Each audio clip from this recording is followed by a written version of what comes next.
everyone, and welcome back to Alpine Intel's The Savvy Adjuster podcast. I'm your host, Senior Account Manager Chris Nichols. I hope all of our listeners had a great holiday season and that you're ready to jump back in and discuss some of the property, auto, liability, and workers' comp insurance related topics important to adjusters with the experts who know them best. Now, if you don't already know, Alpine Intel is a single source for investigations and innovation through our operating brands, which are HVACI, Strike Check, National Fire Experts, Donut Engineering, Component Testing Laboratories, VRC Investigations, Tech Loss, the Robinson Group, and BSC Forensics. Quite a list. Our experts can provide high quality solutions to a variety of insurance related questions. And as we expand our services, we are also thrilled to welcome new guests to the podcast. And today I'm joined by Curtis Whitfill, who is VRC Investigations Vice President of SIU Compliance and CE Programs. Now,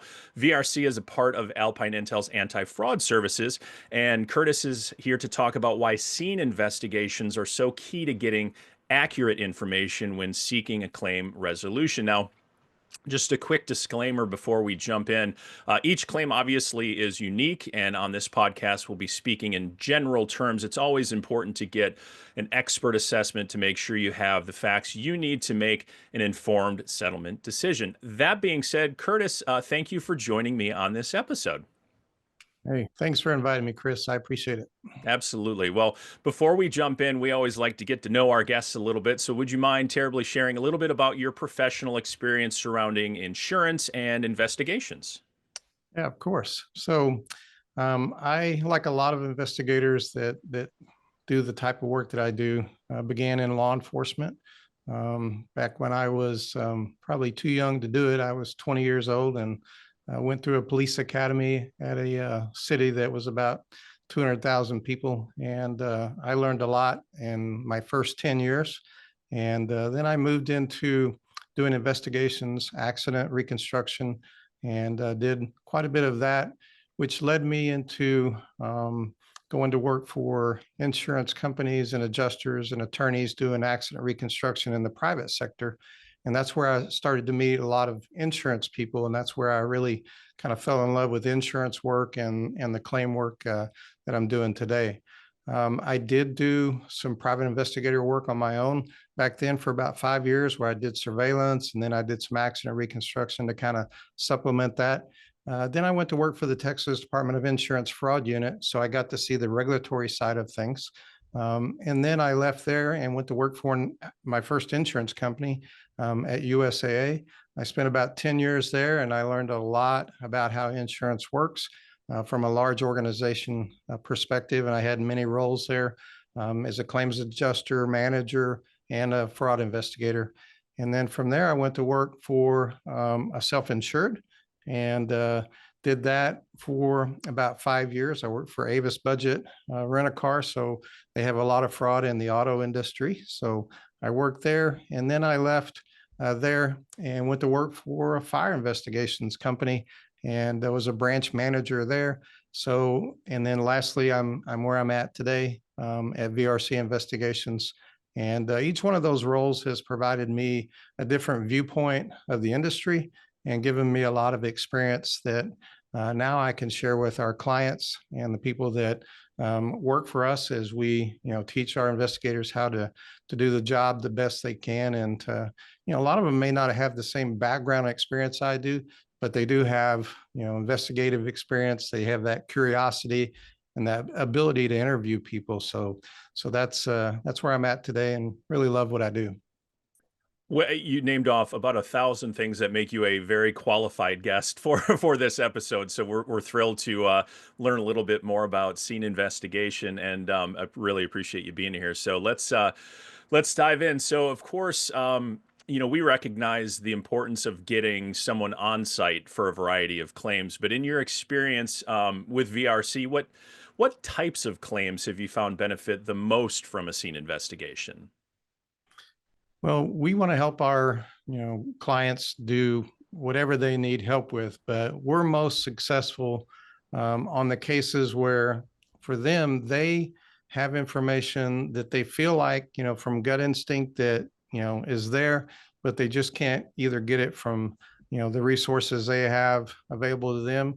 Maybe it's independent adjuster, that sort of thing. And they said, we want somebody a little more skilled to go out there and talk to these people. It might be fraud, or it might be just people are being difficult to interview or difficult to locate. And sometimes, investigators have the ability to do that.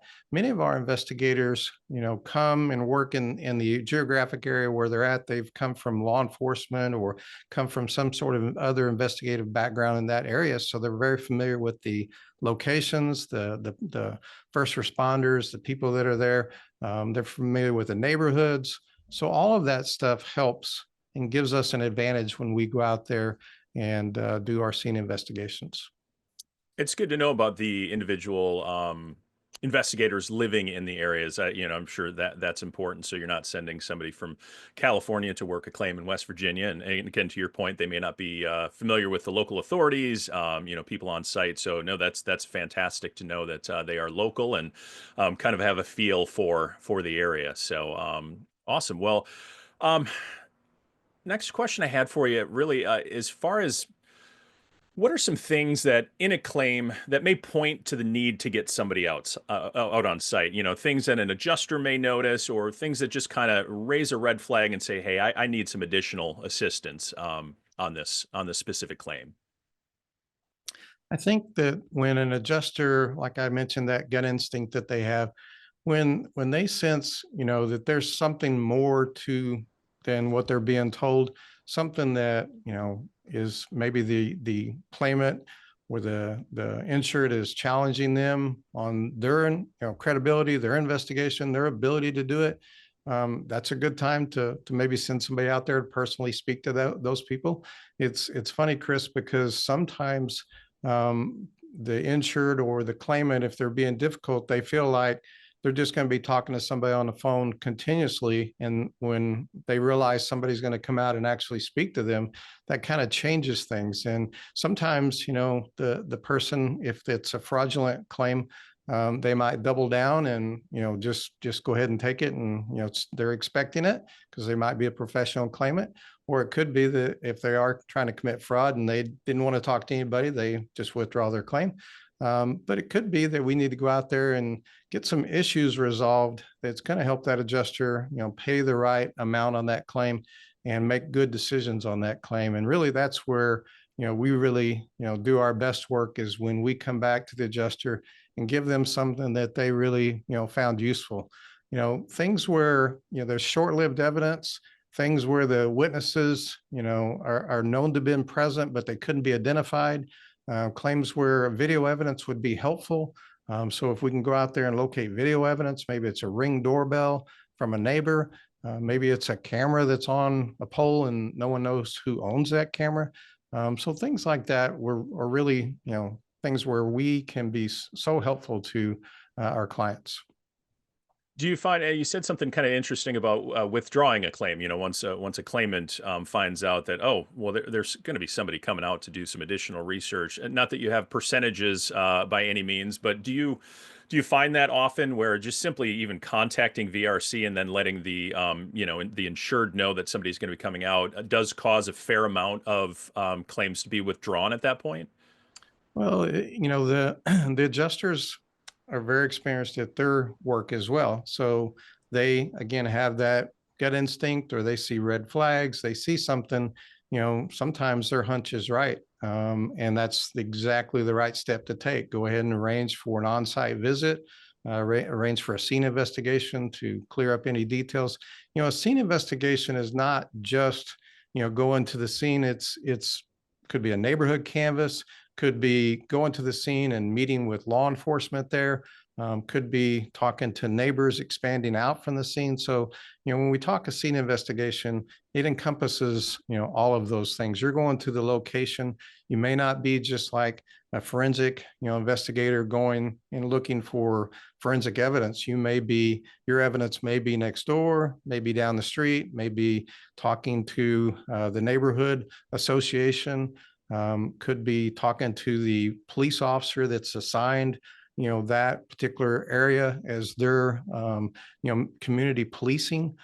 could be going to talk to the police department there. So you start at the scene and you kind of, take those leads and you go work them. Many times, like fire investigators, I mentioned I was a branch manager at a fire investigations company. Fire investigators work pretty close to the scene and the physical evidence at the scene and that sort of thing. And sometimes our investigators, complement that by going and doing some of the things that maybe, aren't done typically by a fire investigator. So. Yep. And it sounds very familiar. We've had some of our fire investigators on the podcast from National Fire Experts last year, which you can find all those old episodes up on our website, alpineintel.com. But it sounds like a very similar process where they, before interviewing them, I had no idea how involved they really get on the scene. It's not just looking at the scene to determine cause and origin, but it, like you said, it is interviewing neighbors to see if they have any sort of, hey, did you smell anything around this time? Did you see anything? So it sounds like VRC is very kind of similar, where you're really providing additional information to the adjuster so they can make a fair, informed claim decision at that point. So, Chris, we whether it's, we just get lucky sometimes, admittedly so, just happened to be at the scene at the right time when a witness was curious and said, hey, what are you doing here? We're pretty good at, spotting that and saying, hey, I probably should go talk to that person. And usually we have the gift of, ability to get information from people. I like to, tell our staff that we need to approach things being kind and helpful. In other words, if we show up at a scene and we see a neighbor and we say, hey, we're trying to help this insured here, they had, this claim go on, that sort of thing. If they think we're trying to be helpful, we approach it that way. We end up getting better information and more cooperation than if we're there as investigators and people think, well, I don't want to get my neighbor in trouble, that sort of thing. If we're trying to help them, then people are more helpful to us. And we find a lot of useful information. But it does come down to many times just talking to the insured. We are fraud experts, our company. That's what we do, a lot of. Doesn't mean that's all we do, and that's not the only way we can help. But, giving an example, when we go to like a scene, an adjuster sent us out one time, we had a water claim and a burglary claim on the same day reported by an insured. And that situation is unusual. So the adjuster's like, well, I think I'm going to send somebody out there, to look at the scene and that sort of thing. So when we went out there, our investigator was talking with the insured and getting information and being kind and helpful. And the insured was trying to be helpful as well. And he tried to show some video footage. So he had some cameras set up, and the investigator noticed that the video was being shown on a laptop computer, the insured's computer. And it turns out that was on the list of items that he claimed was stolen. So the investigator, being alert, said, hey, let me look at this computer. Wasn't this listed on the report as stolen? And then, the insured had to do some quick thinking and tried to, make up excuses. But it turns out he eventually admitted that MacBook computer was actually listed as stolen, and it never was stolen. very interesting. Wow, this is really a kind of cool information to know. And as you mentioned, I'm sure you go out on a lot of fraud focused investigations, but also it sounds like you do a fair amount of just simply getting a second set of eyes out there for the adjuster, be an extension of that adjuster and getting them a bunch of information back, whether it's fraud related or not. That's going to really, like I said, help move the claim forward. I can see why VRC Investigations fits very well into the Alpine Intel suite of services with HVACI, Strike Check, all the other services we've got here. So, okay, so let's say we've got an investigator on site, whether that's an assessment expert, SIU, or really whoever else may go out to the property at that point. What sort of things are they going to be able to spot on location that maybe just a simple desktop review wouldn't? So our investigators, like me, have been to many scenes. They know what to look for. They've had many conversations with adjusters. even though they may not be adjusters, they know what the adjusters need, the information that they need to be looking for. So it could be simply, when you think about it, an adjuster has like a lot of responsibilities. It could be subrogation. It could be, they're trying to verify property details. Was this property, was it represented properly by the insured when they first got the insurance? All of those things, our investigators realize are important. So we don't, just focus on one thing. We try and look at the whole picture and give as much information back to the adjuster as possible. Could be the property is deteriorated. Could be there was prior damage to that property. Could be like on an auto claim. Maybe that vehicle is equipped with like a 4-point harness, and that particular person uses that vehicle at a racetrack, and the adjuster would have never known that if the investigator hadn't gone out there and seen that 4-point harness and some equipment that looks like this vehicle is used for racetrack rather than driving to and from work. And believe it or not, we actually have cases where people wreck their cars while racing and then claim that the damage happened while hit and run while parked in front of their car, in front of their home.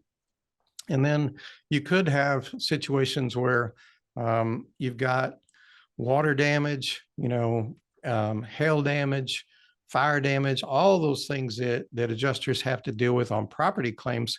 We can go out there and talk to neighbors and get a lot of information, from them about what their experience was, especially on hail damage, right?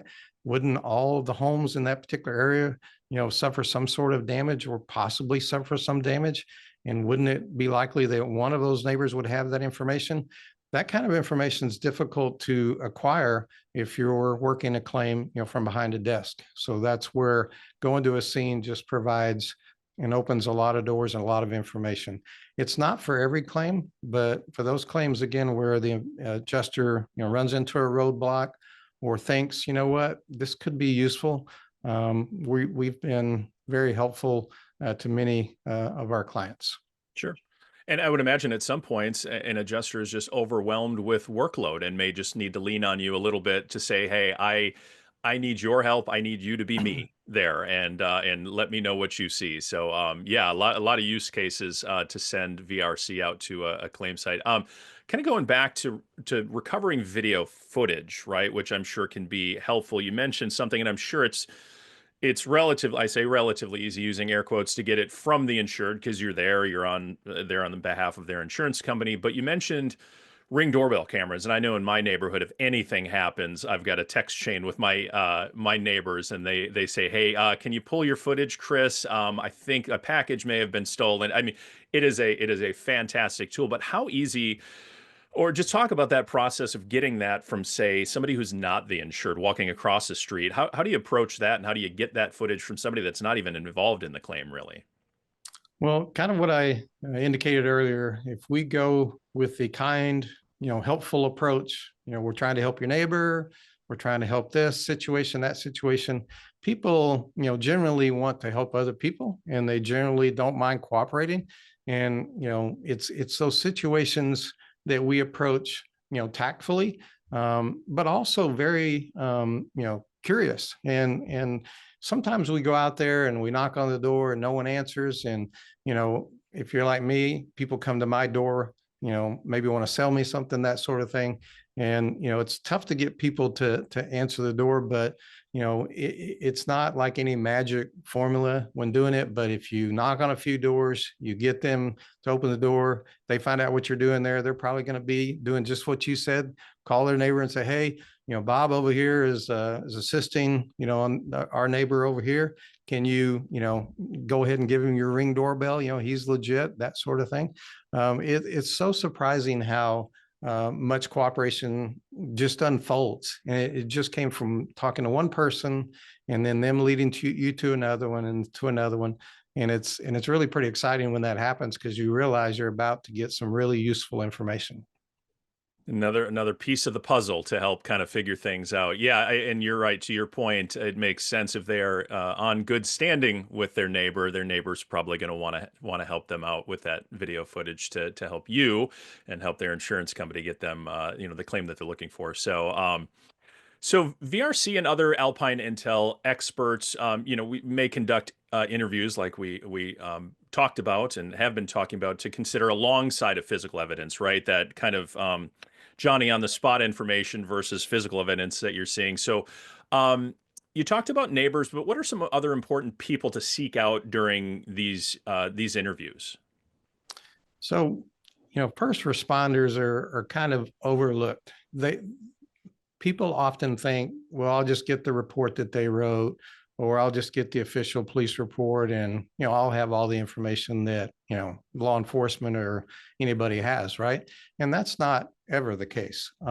There are so many people that have responded out that haven't written a report, haven't done anything, and again, they're very helpful. They're public servants, many of them, and they want to just be honest and helpful if they can be. So I've gone, let me give you an example. We had a situation where when I was at Avis Budget, we had a vehicle that was rented, and it was run, appeared to be an accident. It crashed into a gas station in Alabama, of all places, a small rural community in Alabama. When I decided to go there, because again, there was a gut feeling by the adjuster that something wasn't right. So I traveled there and went with another one of our investigators.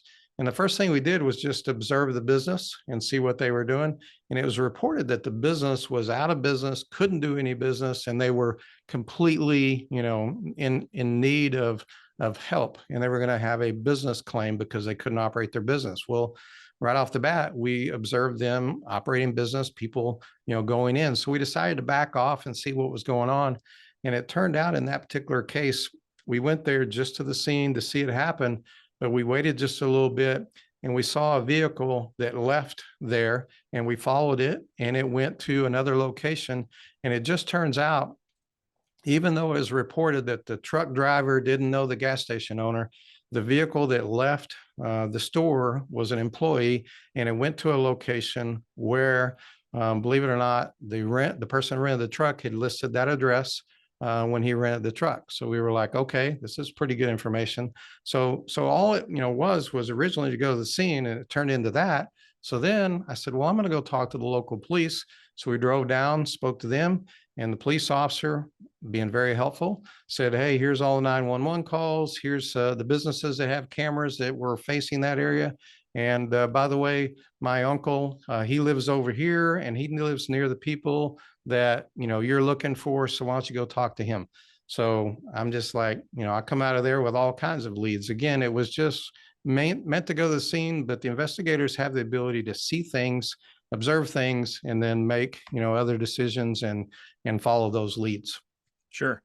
Are there, during the interview process, I'm sure every claim, again, as we mentioned at the beginning of the podcast, is unique and like a snowflake, but are there core questions that you go into these with, or can that vary from, I didn't know if there was hey, we need to make sure to answer or ask A, B, and C for sure, and then we can get creative with some other questions. I was just kind of curious if there are some core questions you lead with and then kind of play from there. So adjusters need certain information answered, and they have to have, certain questions asked. And we as investigators, will ask certain questions, but, I'm always encouraging our investigators to follow this model. Ask open-ended questions, let the person tell you what happened first, and then ask questions based off that you need to fill in. And, it's always the next best question is the way I like to phrase it. What is the next best question based off the answer that you were just given? So that means we're digging deeper. So we get a question, they give an answer, and then we decide, do we go to the next question, or do we dig deeper on that and go a little deeper? And that's usually, an investigator has that ability and the time to do that type of investigation, and usually doing it right there at a person's home, at the scene where everything was taking place. Hey, I have 100 pairs of tennis shoes in my house, and they all got damaged by water, right? And you're like going, okay, well, where were those stored, and what were the boxes? Can you show me in the closet where that was at, and how high was the stack here? And you start asking questions, and if it's legitimate, then it'll prove itself out. And if it's stuff that they're making up or embellishing, then that will generally prove itself out as well. And I assume it sounds like at least we've been talking a lot about residential claims, but I'm assuming that that VRC handles a fair amount of commercial claims as well. Can you speak to, we talked about the laptop guy and the 100 pairs of shoes, but can you talk a little bit about the commercial on-site and maybe a reason you would go out to a commercial site versus say a residential, just looking at contents, things like that? Sure. So workers' comp is something that we do quite a bit of as well. There's a case that we went out to. Being out there, timing is a big thing. Being out there the afternoon, of the morning that something happened is great. Being out there the next day is even better. Being out there next week, okay. Being out there next month. So the sooner we can get out there, the better information is going to be available to us. But there was one case where we had a situation where a person was injured. It was a construction employee, and he had fallen off of some scaffolding. And when we did our investigation, the investigator determined that when he started talking to the coworkers, and then this was a construction site, so there were many companies there. So there were people that weren't even involved with that company. So, they were great people to talk with because they really didn't have anything involved in this. They weren't coworkers of this person. They weren't going to harm their company if they spoke, that sort of thing. So the investigator began to learn that this person had rode to the job site with somebody else. And the investigator actually did a little homework before he went out there and learned that this guy's license was suspended. So the coworkers told him, what happened that whole day. Said he arrived, and the other people that worked there, not necessarily coworkers, but the other people explained that they rode together with a coworker, and then they said at lunchtime, this particular person was injured, got in a company vehicle and left, and then came back. And it was shortly after that, after lunch, is when the accident occurred. So the investigator said, well, which vehicle was he in? And they said that one right over there. And the investigator, had determined, well, has it been moved or is anybody? And they said, no, actually it hasn't. That's exactly where it was yesterday.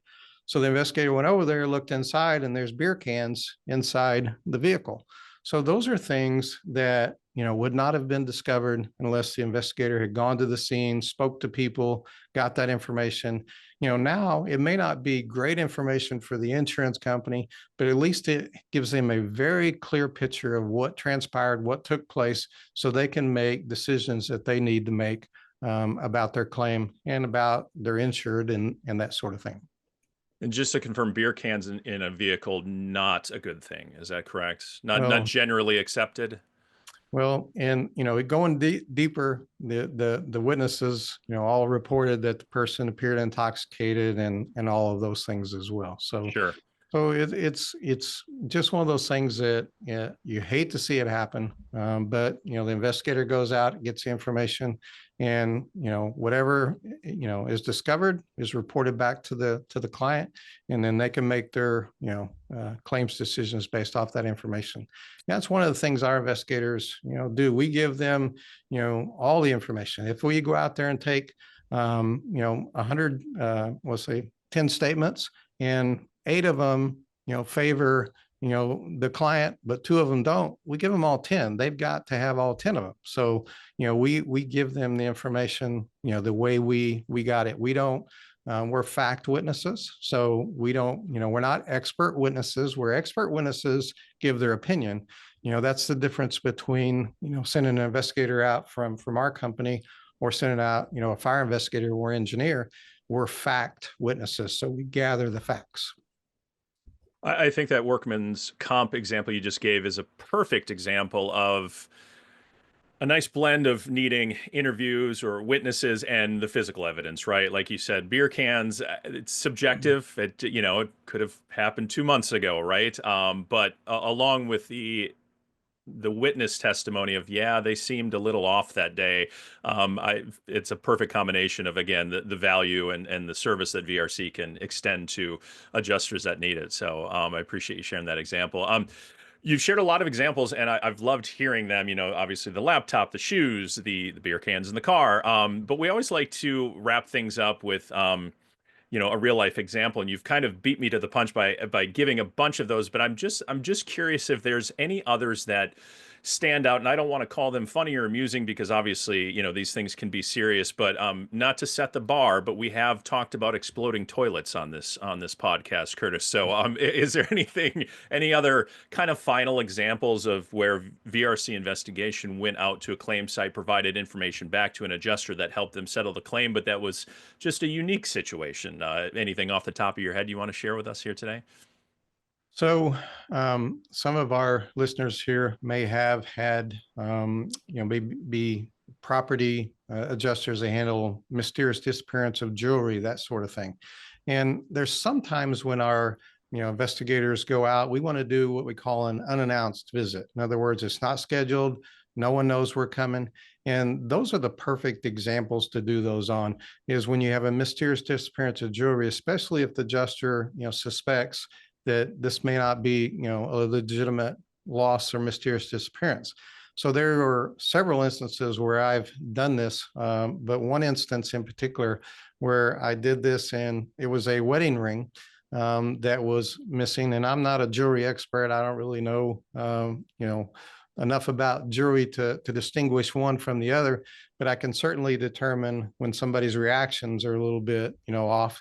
So when I arrived at this person's door and explained to them who I was and what I was doing, and they were there and they had a wedding ring on, and I asked them, I said, so is that the wedding ring, or I said, I'm here because you had a wedding ring missing. And the person, I didn't even say anything else at that point. Told them who I was representing, what insurance company. They said, hey, I was just about to call you because I just found the ring. And so, the timing of that was good. So whether or not that is actually true or not, the story is, of course, hers to tell. But, at least the ring was found, and the insurance company, didn't have to, make a payment for something that, wasn't missing. Another example of that very same thing, one of our investigators went out and spoke with some neighbors. There was a person that had claimed some jewelry missing, and they claimed that they lost it while they were doing some gardening at their house. So a neighborhood canvas quickly pointed out that probably wasn't the case, and additional questioning of the insured was going to be necessary, because the neighbors all pointed out that person never did yard work in there and always had hired professionals to come out and do the gardening at their house. So it just led to additional investigation that needed to be done, and gave, valid reasons why additional questions needed to be asked. Well, and valuable information for the adjuster, right? That's why you're there, and that I'm sure helped them, move their claim forward, whether good or bad, for the insured. But well, awesome. Appreciate all the examples. Appreciate you letting us know more about VRC. We're excited to have VRC as part of the Alpine Intel suite of services going forward here in 2025. And Curtis, thank you again, really for joining us here today. Well, thanks for having me. I appreciate it.